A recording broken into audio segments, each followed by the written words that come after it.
In this video, we're going to see how to set up the AVerMedia Livestreamer pop filter on Livestreamer Mic 330. Before we get started, let's unbox the pop filter.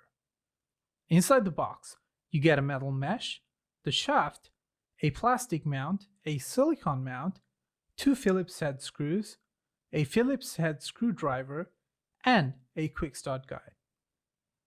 The installation is simple. First, install the silicone mount in the groove of your AM330 mic. Make sure the angle of the silicone matches with the mic so that once it's installed, it sits flush with the surface. Make sure the extrusion that holds the pop filter is at the orientation you prefer. We recommend it being above the mic.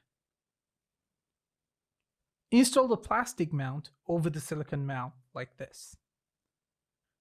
Now insert one of the Phillips head screws through the side, which is marked with this icon. Use the included Phillips head screwdriver to lightly tighten it just enough to thread in. Now connect the shaft and the pop filter together.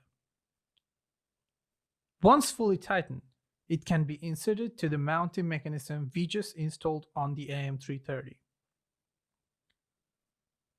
Using the Phillips screwdriver, tighten the screw further to make sure the pop filter is securely held in place.